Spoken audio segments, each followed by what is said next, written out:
राजीव शर्मा, क्या महाराष्ट्र की राजनीति में फिर समीकरण बदलेंगे? क्या फिर से उद्धव ठाकरे बीजेपी से हाथ मिलाएंगे? और अगर ऐसा होता है तो क्या फिर राज ठाकरे का क्या होगा? राज ठाकरे कहां जाएंगे? कुछ ही दिनों पहले इसी महीने ठाकरे ब्रदर्स 20 साल बाद एक साथ मंच पर दिखे थे। तो इस भाईचारे का क्या होगा अगर ये बात सच होती है? तो राज ठाकरे की पार्टी को उम्मीद थी कि ठाकरे ब्रांड के नाम पर एक होने से दोनों भाइयों की पार्टी को फायदा होगा, लेकिन अगर उद्धव बीजेपी से हाथ मिलाते हैं तो फिर राज क्या करेंगे? दरअसल उद्धव ठाकरे के बीजेपी से हाथ मिलाने के कयास तब से लगने शुरू हो गए जब से महाराष्ट्र के सीएम देवेंद्र फडणवीस ने 16 जुलाई को उद्धव ठाकरे को साथ आने का ऑफर दे दिया। ऑफर तक तो बात ठीक थी। इसके ठीक दूसरे दिन उद्धव और आदित्य ठाकरे की देवेंद्र फडणवीस से मुलाकात भी हुई। मुलाकात का सिलसिला यहीं नहीं रुका। मुंबई के सोफिटोल होटल में आदित्य ठाकरे की देवेंद्र फडणवीस से मुलाकात हुई। अपुष्ट सूत्रों के मुताबिक दोनों के बीच 1 घंटे तक वन ऑन वन बातचीत हुई। इन दिनों बीजेपी के खिलाफ लगातार मुखर रहने वाले संजय राउत भी खुलकर नहीं बोल रहे, चुप हैं। ऐसे में राजनीतिक विश्लेषक कयास लगा रहे हैं कि बीजेपी और उद्धव ठाकरे की नजदीकी बढ़ रही है। उद्धव ठाकरे इसलिए भी बीजेपी से हाथ मिलाने को उत्साहित होंगे क्योंकि जब तक बीजेपी से दोस्ती थी पार्टी मजबूत थी। 2019 के विधानसभा चुनाव में उद्धव ठाकरे की पार्टी शिवसेना को 56 सीटें मिली थी। बीजेपी के साथ उद्धव को सरकार बनाने का जनादेश मिला था, लेकिन सीएम बनने की जिद में उद्धव ने बीजेपी से दोस्ती तोड़ी। अब जब 2024 में शिवसेना यूबीटी ने विधानसभा का चुनाव लड़ा तो पार्टी को महज 20 सीटें मिली, यानी बीजेपी के साथ छूटते ही उद्धव कमजोर होते चले गए।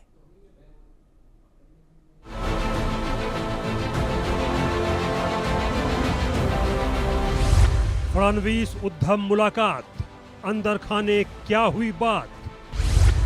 आदित्य से भी 1 घंटे मिले, दूर हुए सारे गिले शिकवे। बीजेपी के साथ आएंगे उद्धव, राज ठाकरे क्या करेंगे तब? महाराष्ट्र की राजनीति में एक बार फिर भूचाल आने वाला है और इस भूचाल में राज ठाकरे के पांव के नीचे से जमीन खिसक सकती है, क्योंकि हिंदी मराठी विवाद और मराठी प्रेम के बीच जिस तरह ठाकरे ब्रदर्स 20 साल बाद साथ साथ दिखे, अब यह एकता बिखर सकती है, क्योंकि विधानसभा चुनावों में पार्टी की नैया डूबने के बाद राज ठाकरे को उम्मीद थी कि भाई उद्धव के साथ मिलने से फिर से उनकी स्थिति मजबूत हो जाएगी, लेकिन ऐसा फिलहाल होता नहीं दिख रहा है, क्योंकि महाराष्ट्र के मुख्यमंत्री देवेंद्र फडणवीस ने उद्धव ठाकरे को बीजेपी के साथ हाथ मिलाने का ऑफर दे दिया है। देवेंद्र फडणवीस ने क्या कहा था वो सुनिए। उद्धव जी, 2029 तक सरकार में बदलाव की कोई गुंजाइश नहीं है। हमारे पास दूसरे विपक्ष में आने की गुंजाइश नहीं है। आपके पास यहां आने की गुंजाइश है, इस पर विचार किया जा सकता है। हम इस बारे में अलग तरह से सोच सकते हैं। इस बयान के 24 घंटे के अंदर यानी 17 जुलाई को मुख्यमंत्री से उद्धव की भेंट हो गई, जो करीब 20 मिनट चली। इस दौरान उद्धव ने मुख्यमंत्री फडणवीस को एक किताब भेंट की। इसमें लिखा है, हिंदी की सख्ती क्यों, 3 भाषा जरूरी क्यों।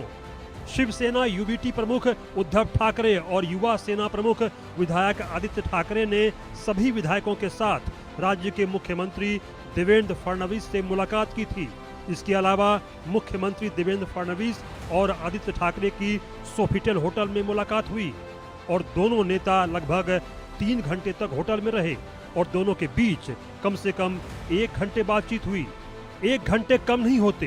विपक्षी नेता जब सीएम से मिलते हैं तो मुश्किल से 2-4 मिनट की ही औपचारिक बातचीत होती है। अब 1 घंटे बात हुई तो आखिर क्या बात हुई? इस बातचीत का ब्यौरा मीडिया में नहीं आया है। दरअसल जब तक कुछ क्लियर न हो, डील फाइनल नहीं हो, बयानों से बचना सियासत के घाक खिलाड़ियों की पहचान है। जाहिर तौर पर फडणवीस और आदित्य ठाकरे ने किसी भी मीटिंग से इनकार किया है।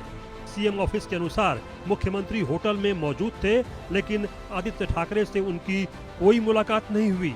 सीएम किसी और कार्यक्रम के लिए होटल में आए थे जबकि आदित्य ठाकरे डिनर के लिए अपने दोस्तों के साथ होटल में मौजूद थे। 17 जुलाई को शिवसेना यूबीटी प्रमुख उद्धव ठाकरे की फडणवीस से मुलाकात विधान परिषद अध्यक्ष राम शिंदे के कमरे में हुई थी। करीब आधे घंटे तक चली इस मुलाकात में वर्ली विधायक आदित्य ठाकरे भी मौजूद थे। इस मुलाकात से ठीक एक दिन पहले देवेंद्र फडणवीस ने 16 जुलाई को विधान परिषद में हल्के फुल्के अंदाज में उद्धव ठाकरे को साथ आने का न्योता दिया था। फडणवीस के बयान के 24 घंटे के अंदर उद्धव ने मुख्यमंत्री फडणवीस को किताब भेंट की थी। आदित्य ठाकरे जब मीडिया के सामने आए तो जाहिर तौर पर भाषा पर ही अपने बयान को सीमित रखा। उनको हमने एक पूरा दाखला दिया है जिसमें बहुत सारे जो पत्रकार हैं, एडिटर्स हैं, बहुत सारे अराजकीय लोग हैं जिन्होंने त्रिभाषा सूत्री क्यों नहीं पहले से होना चाहिए इस पे लिखा है, वो हमने दिया है। बीजेपी ये 3 भाषाओं पे और पहली की कक्षा के विद्यार्थियों पे क्यों अन्याय करना चाहती है वो जवाब दे। मौके की नजाकत और राजनीति के खेल को समझिए। उद्धव ठाकरे कह रहे हैं कि अब कोई भी पार्टी नेता हिंदू विरोधी बयानबाजी नहीं करेगा। इधर उनके सलाहकार रहे संजय राउत भी अब उनके साथ नजर नहीं आते हैं और कई दिनों से वह मीडिया में कोई बयान भी नहीं दे रहे हैं। रोज रोज बीजेपी के खिलाफ बोलने वाले संजय राउत आखिर चुप क्यों हैं? एनडीए के सहयोगी दल ने इंडिया से एक्सक्लूसिव बातचीत में क्या कहा वो सुनिए।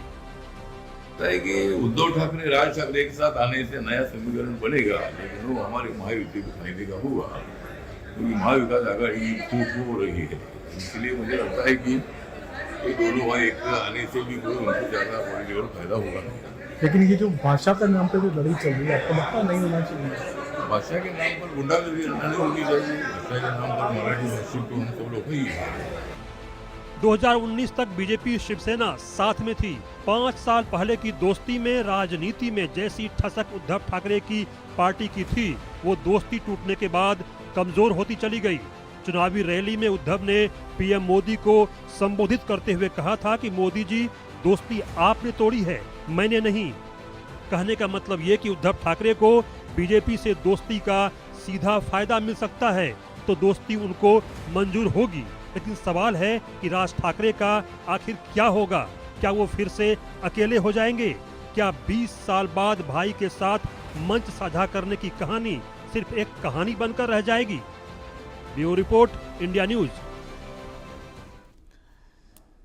जब इस पूरे प्रकरण को आपके सामने रखते हुए हम भी क्या करके बात अपनी रख रहे हैं तो समझ लीजिए जो आम जनता है वो पिछले कुछ दिनों के एपिसोड को महाराष्ट्र में देखते हुए वर्तमान अपडेट्स जो अब सामने आ रही हैं उसको लेकर कितना कंफ्यूजन में होगी, क्या चल रहा है। क्योंकि राजनीति समझने के लिए राजनीति के जानकार और राजनीति को नजदीक से देखने वाले लोगों का अनुभव अगर साथ में ले लिया जाए तो चीजें स्पष्टता से समझ में आती हैं। सूर्य प्रकाश मैथिल मेरे साथ, नेता बीजेपी इस वक्त जुड़ गए हैं। चंद्रशेखर झा मेरे साथ, प्रवक्ता शिवसेना यूबीटी इस वक्त जुड़ गए हैं, बहुत स्वागत है आपका। और आलोक मेहता सर, पद्मश्री आलोक मेहता, जिनके पास एक बड़ा अनुभव है राजनीति को करीब से समझने और in between the lines message क्या देने की कोशिश हो रही है वो अच्छी तरीके से उन चीजों को समझते हैं, उनका भी हम अनुभव लेंगे। लेकिन सबसे पहले सूर्य प्रकाश मैथिल आपका रुख करता हूं। अभी तो भाषा विवाद से ही चर्चाएं पूरी नहीं हो पाई थी, ये चर्चा का एक नया फ्रंट सामने आ गया। फडणवीस उद्धव ठाकरे की मुलाकात हो जाती है, उसके बाद आदित्य ठाकरे के साथ फडणवीस की मुलाकात हो जाती है। गिले शिकवे दूर हो रहे हैं क्या सर? धन्यवाद राजीव जी, पहले तो आपको और पूरे देश को भारत माता की जय, वंदे मातरम। भारत माता की जय। और देखिए ऐसा है, राजनीति में लोग मिलते जुलते हैं। वो इस समय में जो है विधानसभा के सदस्य हैं, अपोजिशन में है, सत्ता पक्ष के संग उनका मिलना जुलना एक नॉर्मल, मैं कहूँ कि सामान्य ऐसा काम है। और रही बात जहाँ तक गठबंधन में पुनः शामिल होने के लिए, वो विषय तो राष्ट्रीय नेतृत्व के ऊपर तय है। हमारी जो नियम कायदे और कानून हैं या हमारा जो कॉमन मिनिमम प्रोग्राम है उसको पहले शिवसेना ने ब्रेक किया। हमने गठबंधन नहीं तोड़ा था, गठबंधन उन्होंने तोड़ा था। उस समय में जब साथ मिलकर चुनाव लड़ा था भारतीय जनता पार्टी और शिवसेना ने, और उस समय में माननीय प्रधानमंत्री श्रद्धेय नरेंद्र मोदी जी के बड़े बड़े कटआउट्स लगाकर उन्हीं के नाम पर वोट महाराष्ट्र की जनता ने शिवसेना को दिया था और भर भर कर दिया था। लेकिन वो कहते हैं ना कि जनादेश को चोरी कर लेना, तो उस समय में जनादेश को चोरी करने का काम उद्धव ठाकरे जी ने किया था, उनकी लालसा ने किया था। यदि वो कहते हैं ना कि सुबह का भूला शाम को घर आ जाए तो उसे भूला नहीं कहते, यदि अपनी भूल स्वीकार करेंगे उद्धव ठाकरे और उनको लगता है ऐसा कि हाँ मुझसे भूल हुई, तो देखिए किसी भी व्यक्ति का स्वागत है हमारे यहाँ पर जो राष्ट्र निर्माण के लिए काम करता है। उन्होंने अपनी किताब ही दी थी देवेंद्र फडणवीस जी को। किताब की भाषा विवाद को लेकर क्या स्पष्टीकरण है, क्या चीजें हैं, या आपको लगता है इससे ज्यादा कुछ है? सूर्यप्रकाश महतिल, आप शब्दों को आज चबा रहे हैं, उतना मुखर होकर नहीं बोल रहे जैसे आप अक्सर बोलते रहे। देखिए राजीव जी, मैं तो सदैव सत्य बोलता हूं और आदरणीय आलोक जी हैं वो तो आप कुछ ज्यादा बताएंगे। मैं केवल इतना ही बता सकता हूं कि भारतीय जनता पार्टी के संग रहकर उद्धव ठाकरे जी का अस्तित्व था, ये चीज उनको अभी विगत चुनावों में समझ में आ गई। उन्होंने जैसे ही अपनी विचारधारा के संग कॉम्प्रोमाइज किया, महाराष्ट्र की जनता ने उनको उत्तर दे दिया। महाराष्ट्र की जनता ने बता दिया कि महाराष्ट्र में वही लोग कार्य करेंगे, वही सत्ता में जो है वो रूल करेंगे जो कि देशभक्ति की बात करेंगे, समाज को जोड़ने की बात करेंगे और जो लोग महाराष्ट्र के विकास की बात करेंगे। अब देखना यह है कि सुबह का भूला शाम को घर आता है, तो देखा जाएगा। चलिए, राजनीतिक समीकरण है, कभी क्लोज नहीं होते और कभी ओपन दिखाए भी नहीं जाते। लेकिन मेरे पास चंद्रशेखर झा भी मेरे साथ इस वक्त जुड़े हुए हैं, शिवसेना यूबीटी के प्रवक्ता के तौर पर। चंद्रशेखर जी, पहला 1 मिनट मैं आपको देता हूं। अभी जो सूर्यप्रकाश मैथिल ने कहा है उस पर आपको कुछ रिबट करना है, कुछ जवाब देना है, फिर सवाल पूछता हूं। जी, ऐसा है कि राजनीति में तो दोस्ती और दुश्मनी ऐसी कोई चीज होती नहीं है और सारी चीजें जो है टेम्परेरी बेसिस पे ही चलती हैं। लेकिन अगर ये लगता है कि बीजेपी के साथ, क्योंकि बीजेपी को भी हो सकता है अंदर अंदर कुछ जो है उनके नेगेटिवनेस चल रही हो, क्योंकि वो एकनाथ शिंदे ग्रुप के साथ और एनसीपी ग्रुप के साथ जो है शायद कंफर्टेबल नहीं है, तो ये भी समझने की बात है कि 133 या 35 सीट पे जो है बीजेपी महाराष्ट्र में है, 144 या 45 का जो है वो जो है टारगेट है। तो उसमें अगर हम जुड़ते हैं तो वो उनको प्लस हो जाएगा। तो उनके ऊपर ये जो भारीपन जो चल रहा है एकनाथ शिंदे ग्रुप की तरफ से और एनसीपी ग्रुप की तरफ से, वो शायद हट जाए। तो वो ये सोच रहे हैं कि चलो अगर इनके साथ ये चीज बैक करते हैं तो हम लोग जो है इस प्रेशर के माहौल से बच जाएंगे। तो ये थिंकिंग हो सकती है। दूसरी थिंकिंग ये हो सकती है कि जो नेचुरल अलायंस था उसको जो है बरकरार किया जाए और महाराष्ट्र में उसी तरीके से सरकार चलाया जाए, क्योंकि ये सरकार में जो है काफी प्रॉब्लम्स आ रही हैं। ये इंटरनल न्यूज भी है और एक्सटर्नल तो काफी कुछ जो है दिखता भी है, स्टेजेस पे भी दिखता है। और आप ये देखिए कि एकनाथ शिंदे साहब के साथ जो है ठाकरे साहब जो है नहीं मिले और दूसरी स्टेज पे जो है देवेंद्र फडणवीस साहब के साथ मिले। तो ये सारी चीजें देखने की बात है कि इंटरनल कुछ एक फ्यूड तो चल रहा है, ये तो कंफर्म। ये कंफर्म है। आपने अपने जवाब में एक अलग सिरा यहां पर खोलकर सामने रख दिया। मैं आता हूं आपके पास सवाल के साथ, लेकिन अब मैं आलोक सर का रुख कर लेता हूं।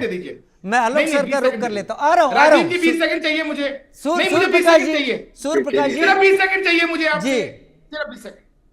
देखिए, पहले तो मैं एक बात बहुत स्पष्ट कर देता हूं चंद्रशेखर झा को और यूबीटी ग्रुप को कि महाराष्ट्र में सत्ता भारतीय जनता पार्टी गठबंधन को पूर्ण बहुमत, 2/3 बहुमत के साथ मिली थी। इस चीज को आप समझ लीजिए। आप लोगों की जमानतें जब्त हुई थी, इस चीज को भी आप समझ लीजिए। और यदि आपको लगता हो कि यहाँ पर देखिए ऐसी बात है ना, जमानत जब्त की बात मत करिए। आप तो जो है छोटे भाई थे, अब बड़े भाई। अरे भाई मेरी बात सुनो, किसी बुलावे में मत रहना। महाराष्ट्र के अंदर सत्ता जो है वो पूर्ण बहुमत के संग पूरी संगठित है। इस चीज में मत जाना। आप ये बताइए कहीं आपके दिमाग में हो तो इस चीज को निकाल के बाहर कर देना। इंटरनल फ्यूड नहीं है, महाराष्ट्र में आप एक्सपेक्ट करिए कि उनको नहीं भाजपा हटा रहे हैं, गठबंधन जो है पूर्ण बहुमत के संग पूरा समय आराम से निकाल रहा है। कोई गठबंधन में परेशानी नहीं है, उनको हटा रहे हैं, वो भी क्लियर है। बस चलिए, आपने अपनी बात यहां पर कर दी। मैं अब सवालों के साथ आऊंगा, आलोक सर का रुख करूंगा। उनके पास एक लंबा अनुभव है, शायद उनकी कही गई बात आप दोनों समझेंगे। हो सकता है तल्ख हो सकता है फैक्ट के साथ आपके सामने आ जाए, तो आप अपने सवाल पर आए। लेकिन आलोक सर, मैं देवेंद्र फडणवीस के अचानक दिए गए उस बयान की बात 16 जुलाई की इशारा करूंगा। देवेंद्र फडणवीस ने कहा कि आप आ जाइए वरना 2029 तक तो हम विपक्ष में जाने वाले नहीं हैं। निमंत्रण था, उसके अगले दिन मुलाकात हो जाती है विधान परिषद अध्यक्ष के कम रूम में। वहां पर एक पुस्तक भेंट की जाती है, भाषा विवाद इस सब को लेकर भेंट की जाती है। लेकिन फिर आदित्य ठाकरे की 1-on-1 मुलाकात हो जाती है। ये सब कुछ अगर अचानक हो रहा है तो जनता की तरह हम समझ लेते हैं, लेकिन अगर ये सब कुछ अचानक नहीं हो रहा है तो आप बताइए इसके पीछे महाराष्ट्र की राजनीति कौन सी करवट ले रही है? देखिए राजू जी, वैसे तो हम अटकल लगाने में विश्वास नहीं करते और इसीलिए मैं हमेशा कहता हूं कि हम उसका विश्लेषण कर सकते हैं कि जो स्थिति दिखाई दे रही है, खास करके बीजेपी में हाईकमांड तय करता है। लेकिन एकनाथ शिंदे जी को जब स्वीकार किया गया है जिस रूप में पहले और उसके बाद भी उनको उप मुख्यमंत्री बनाया गया है, इसलिए वो दबाव, ये ठीक है कि पार्टी में, परिवार में भी ये कभी कभी होता है कि हम इसके लिए हमें ये चाहिए या, तो ये जो पहला सवाल किया गया है अपने उद्धव ठाकरे जी की पार्टी की तरफ से, उसमें एक हिसाब देखिए उनके मतभेद होंगे इसलिए प्रॉब्लम है। मेरा कहना है वो तो उतनी बड़ी बात नहीं है, जितनी बड़ी बात यह है कि चूंकि वो इससे सहमत होंगे कि उद्धव ठाकरे जी और उनका पूरा परिवार चाहता है कि आदित्य ठाकरे का भविष्य सुरक्षित रहे और मुंबई महानगर पालिका में भी उनको शरद पवार जी और राहुल गांधी जी के डंडे के नीचे काम न करना पड़े। आप ये देखिए उद्धव ठाकरे कितने बुरी स्थिति में है इस समय, मतलब बड़ा दुर्भाग्य कहना चाहिए, जहां बीजेपी के साथ रह के मनोहर जोशी हमने देखे, हमेशा बीजेपी ने शिवसेना को अपना पास अधिक संख्या भी होते हुए भी उन्होंने शिवसेना को एक समय महत्व दिया था और बाद में भी दिया और आज भी दे रहे हैं। इसलिए ये जो निमंत्रण है वो औपचारिक, वो मैं तो नहीं मानता कि वो केवल संकेत में कुछ हंसी में भी कहा है, लेकिन हाँ पर्दे के पीछे आदित्य ठाकरे को का मिलना और आदित्य ठाकरे के भी पीछे कुछ विवाद रहे हैं जिस पर मैं अभी चर्चा नहीं कर, आप सब रिपोर्ट दिखा भी चुके हैं, तो उनकी भी कुछ समस्याएं हैं, तो उनका समर्पण हो। आपको याद होगा कि जब चुनाव में पहली बार जीत के आए थे तो खुद उद्धव ठाकरे अपने बेटे को प्रधानमंत्री नरेंद्र मोदी का आशीर्वाद देने के लिए, दिलवाने के लिए आए थे और फोटो भी उसके आए थे। इसी तरह शरद पवार ने भी बीजेपी से ऑप्शन पहले रखे थे लेकिन अब तो वो क्लोज हो गया है। सुप्रिया सुले निश्चित रूप से पहले उनके लिए भी ऑफर था, लेकिन अब वो धीरे धीरे कांग्रेस, एक तरह से वहां कांग्रेस मुक्त की तरफ बढ़ रहे हैं और कांग्रेस तो मुक्त हो रही है, एनसीपी भी अब पूरी तरह अजित पवार इनके साथ आ गए हैं। इसलिए मेरा ऐसा मानना है कि ये मुंबई महानगर पालिका के लिए उद्धव ठाकरे भी थोड़ा बार्गेन भी कर रहे हैं, आदित्य ठाकरे का भविष्य सुरक्षित कर रहे हैं और आने वाले समय में मैं इसको जल्दी नहीं मानता कि कल उद्धव ठाकरे आएंगे और शामिल हो जाएंगे। अभी बताइए मुख्यमंत्री रह चुके, अब वो आकर के एकदम तो उनको कुछ लाभ होना नहीं है, जो कुछ लाभ होना है आदित्य ठाकरे का भविष्य तय होना है। और एक खतरा इस बात का भी है कि उद्धव ठाकरे के साथ जो बचे कुछ लोग हैं कहीं वो भी एकनाथ शिंदे जी के साथ ही चले जाएं, कुछ थोड़े बहुत उनमें 2-4 दिन के पास रह जाएं। इस खतरे को भी और ऐसे संकेत जो दिए जाते हैं उसका फायदा निश्चित रूप से जो बड़े कूटनीतिज्ञ हैं, माने अमित शाह जी और प्रधानमंत्री नरेंद्र मोदी, वो हमेशा कहते हैं कि भाई आइए हमारी नीति को, हमारे नेतृत्व को जो स्वीकार करेगा। देवेंद्र फडणवीस इस समय एक क्षेत्र देता है, उनको हाईकमांड का जितना बड़ा विश्वास प्राप्त है, आपने कितनी खबरें चलाई है कि वो राष्ट्रीय अध्यक्ष हो सकते हैं, लेकिन मैं तब भी कहता था और आज भी कहता हूं कि इतनी जल्दी में उनको अध्यक्ष नहीं बनाया जाएगा। महाराष्ट्र भी, हाँ एक मराठा नेता उनको चाहिए, इसलिए एकनाथ शिंदे को वो डेवलप कर रहे हैं। और यदि ठाकरे आते हैं तो मराठा के रूप में शरद पवार, माने अजित पवार तो है ही, शरद पवार और सुप्रिया सुले के लिए, और कांग्रेस पार्टी के पास पृथ्वीराज चौहान तो अब थक चुके हैं, मतलब उनको भी आगे नहीं आने देते। राहुल गांधी, उनको भी कोई राष्ट्रीय अध्यक्ष तो नहीं बना दिया, महाराष्ट्र को महत्व दिया तो किस महाराष्ट्र को महत्व दिया प्रतिभा पाटिल के बाद। ऐसी स्थिति में महाराष्ट्र कांग्रेस के हाथ से निकल रहा है और उद्धव ठाकरे भी अपना भविष्य अपने बेटे के लिए देख रहे हैं, ताकि कुछ अधिकाधिक और खास करके मुंबई महानगर पालिका के बजट में यदि कोई ऐसी तिकड़म हो सके कि शिवसेना, जो उद्धव ठाकरे का कोई को प्रमुख भूमिका मिल जाए। इसलिए आने वाले दिनों में ये सौदेबाजी का खेल है, और जो दिख रहा है वो होता नहीं है, और जो होता है वो दिखता नहीं वो दिखता नहीं है। ये अनुभव है सर आपका, क्योंकि हम जो दिखने पर ही चर्चा कर रहे हैं, और अब तक आप लोगों की बातों से भी वही समझ में आ रहा है कि जो दिख रहा है वो होता नहीं है, और जो हो रहा है वो दिखता नहीं है। लेकिन कई बार ऐसा भी हुआ है जो दिखा है वो कयासों में चलता रहा और घटित भी वही हुआ है कई बार।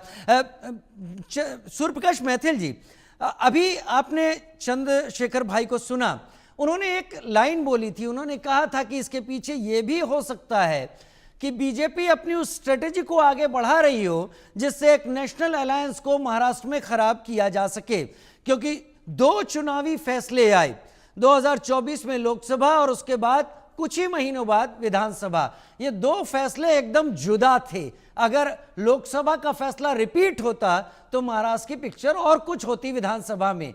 आपको लगता है कि नेशनल अलायंस को खराब किए जाने की सोच है वहां पर विपक्ष में, या शिवसेना यूबीटी में आपके जरिए? देखिए राजीव भाई, जो भी जनादेश हमें आम चुनाव में मिला था, उस जनादेश का हमने सम्मान किया। हमारे संगठन ने मेहनत की, कहां पर कमी रह गई उसके ऊपर हमने काम किया।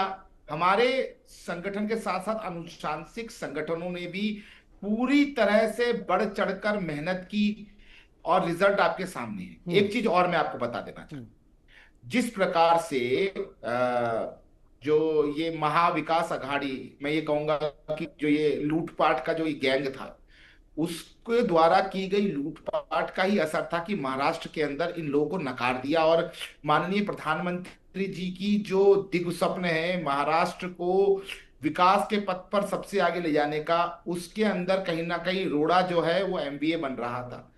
उसके जवाब में महाराष्ट्र की जनता ने पूरा जनादेश भाजपा गठबंधन को थमाया। एक प्रमुख कारण मैं आपको बताता, देखिए मुंबई अहमदाबाद जो बुलेट ट्रेन कॉरिडोर है, उसके अंदर जितने अड़ंगे उद्धव सरकार लगा सकती थी उतने अड़ंगे इन्होंने लगाए, लेकिन ये केंद्र की सरकार का जीवट था जो कि उस प्रोजेक्ट को हम लगभग अब पूरा करने वाले हैं। और लगातार बहुत सारे इंसिडेंट हुए। यही कारण रहा कि जो ये लोग सोच रहे थे कि अजय बन गए हैं, ये लोग औरंगजेब की मजार पे जाके नाक रगड़ेंगे और इनके संग सब पहुंच जाएंगे, वो जनता ने इनको असलियत दिखा दी। और रह गई बात गठबंधन तोड़ने की, तो कौन सा गठबंधन जी, आप मुझे बताइए। ये एक दूसरे को जूता मारने वाले लोग, एक दूसरे के लिए बदतमीजी करने वाले लोग, एक दूसरे को भला बुरा कहने वाले लोग सत्ता की मलाई चाटने के लिए इकट्ठे हो गए। ये कोई गठबंधन नहीं, एक लूटपाट का गिरोह था। और जनता ने देखा किस प्रकार से उद्धव सरकार के अंदर जो है वो जो दूसरे पक्ष का एनसीपी के ही थे ना, शरद पवार ग्रुप के वो गृह मंत्री, जो कि 100 करोड़ की रिश्वत लेने के लिए अरेस्ट हुए, जेल में बैठे। उसके अलावा लगातार नवाब जो भी 2-4 मंत्री और थे इनके, जो कि लगातार भ्रष्टाचार के मामलों में फंसे रहे। किस प्रकार से देश के एक बहुत वरिष्ठ बहुत ना जाने माने उद्योगपति तक को थ्रेट की स्थिति जो हुई, ये सब देखने के बाद जनता ने ये तय कर लिया कि इनको साफ करना है। और मैं आपको फिर रिपीट कर रहा हूं, बहुत स्पष्ट बोल रहा हूं, मुख्यमंत्री देवेंद्र फडणवीस जी ने यही कहा है कि अब आपकी दाल गलने वाली नहीं है, आपको घर में वापस आ जाना चाहिए। एक बहुत ही मजबूत गठबंधन रहा शिवसेना और भारतीय जनता पार्टी का। शिवसेना का अस्तित्व भाजपा के साथ रहा तो बना रहा, अब उनका अस्तित्व खतरे में है। और हम माननीय बाला साहब ठाकरे जी का आज भी सम्मान करते हैं, वो हिंदू हृदय सम्राट हैं, और उन्हीं के असली उत्तराधिकारी के रूप में एकनाथ शिंदे जी ने जिस प्रकार से मेहनत की, उनको महाराष्ट्र की जनता ने आशीर्वाद दिया। तो ये दिमाग से निकाल दें, जो भी है वो यही है कि हम नहीं चाहते कि बाला साहब ठाकरे जी के पुत्र उद्धव ठाकरे जी विधानसभा तक भी ना पहुंच पाए, इनकी इतनी दुर्गति ना हो। और बहुत सही कहा अभी मेहता साहब ने कि असलियत में जरूरत जो है वो उद्धव ठाकरे जी की पार्टी को है। यदि उनको कुछ चाहिए, उनको लगता है ठीक है, मैं चंद्रशेखर भाई को चर्चा में ले आता हूं। चंद्रशेखर भाई, फडणवीस से मुलाकात मैं उसको छोड़ देता हूँ, राजनीतिक मायनों में उन रस्सियों को सुलझाने में मैं नहीं जाऊंगा। लेकिन आप इतना मानिए, फडणवीस से मुलाकात होती है और उसके बाद सामना में उद्धव ठाकरे की तरफ से अघाड़ी को लेकर जो सवाल उठाए जाते हैं और ये कहते हैं वो कि अगर सही समय पर सही चीज़ें हो गई होती तो जो सीटें हमने दे दी, वो सीटें जो हम जीतते आ रहे थे, ये क्या संकेत देता है? अघाड़ी पर एक कमियों को स्वीकारना और फडणवीस से मुलाकात। देखिए, सबसे बड़ी जो अभी इशू चल रही है, ये इशू है कि आम आदमी पार्टी भी जो इंडिया अलायंस से बाहर निकल गया। तो इसमें जो है कांग्रेस के तरफ से कुछ ना कुछ जो है वो नेगेटिवनेस रहा है कि जो अलायंस पार्टनर्स हैं उनके तरफ ध्यान नहीं दे रहे हैं। चाहे आप हरियाणा इलेक्शंस बोलिए, चाहे महाराष्ट्र इलेक्शंस बोलिए, अब बिहार इलेक्शंस आ रहे हैं, तो जितने भी मेजर स्टेट्स हैं उन पे जो है कांग्रेस की जो है पकड़ वो धीरे धीरे फिर से जो है लूज होते जा रही है। जो उन्होंने जो है इलेक्शंस, लोकसभा इलेक्शंस में जो है वो गेन किया था। अगर ये मोमेंटम ये कैरी ऑन करते, सबको जो है एक तरफ से जो है ये देखते कि ठीक है चलो जो रीजनल पार्टीज हैं उनकी जो अपेक्षाएं हैं वहां पे वो उस तरीके से पूर्ण की जाए। क्योंकि देखिए ये सीट जो बंटवारा हुआ उसमें भी जो है काफी डिस्प्यूट्स हुए, लास्ट मिनट तक जो है वो 50-50 रेशियो वाली बात थी, फिर बाद में जाके जो है वो बढ़ी घटी। तो ये सारी बातें जो है और उसके बाद जो है रिजल्ट्स आया। तो इसमें जो है वो कांग्रेस जो है कितने दूर तक जो है वो हम लोगों के साथ रहा नहीं रहा, वो सारे क्वेश्चंस हैं। तो ऐसी बात नहीं है कि जो है all is good in the alliance, but हाँ हम लोग तो क्वेश्चन कर ही सकते हैं कि हाँ कांग्रेस ने जो है जिस तरीके से इस अलायंस को फॉरवर्ड किया वो जो है मोमेंटम संयोग भी तो कई बार मायने रखता है जी। संयोग भी तो मायने रखता है कि सारी परिस्थितियां एक ही वक्त पर आकर क्यों बनती दिखाई पड़ी। जी, सहयोग तो हमने काफी कुछ किया, चाहे आप किसी भी जगह देखें सहयोग तो सब अलायंस कर ही रहे थे, ऐसी बातें नहीं थी। तो इसमें जो है वो अभी इस पोजीशन में जो है काफी कुछ जो है, आप जैसे आम आदमी पार्टी निकल गए हैं, उन्होंने घोषणा कर दी है और वो इंडिया अलायंस में नहीं रहना चाहते, तो धीरे धीरे जो है अलायंस की जो महत्वपूर्णता है वो धीरे धीरे खत्म हो रही है। टीएमसी भी मीटिंग में शामिल नहीं हो रही है, आम आदमी पार्टी के बारे में आप बता रहे हैं। मेरे पास समय कम है, लेकिन आदरणीय आलोक मेहता सर, बस छोटा सा आपसे जवाब लूंगा। अगर मान लीजिए यही चीज होती है जिसके बारे में आप कह रहे हैं, अक्सर जो होता है दिखता नहीं, लेकिन अगर दिख जाता है तो बड़ा भाई छोटा भाई की भूमिका इस बार क्या समझ में आती है? सर कयासों पर ही जवाब दें।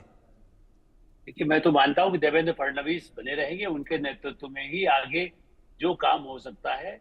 एकनाथ शिंदे को मना लिया जाएगा, उनको उनके पत्र का भी एक भविष्य है केंद्र की राजनीति में भी जी। इस दृष्टि से मेरा तो ऐसा मानना है कि जब भी ऐसा कुछ होगा तो उससे उद्धव ठाकरे का परिवार कम से कम सुरक्षित आ जाएगा भाजपा की शरण। और आपको लगता है ऐसा होगा? हो सकता है, चूंकि देखिए शरद पवार के साथ और कांग्रेस के साथ अब उनका कोई फायदा उनको नहीं होने वाला है। ये देखिए चंद्रशेखर जी खुद भी मान रहे हैं कि जैसी स्थिति रही है उनके साथ अब राहुल गांधी से इतने सब निराश हो चुके हैं और शरद पवार भी इतने बुजुर्ग हो गए, उनके पास सुप्रिया सुले को ही आगे बढ़ाने का कोई रास्ता नहीं है।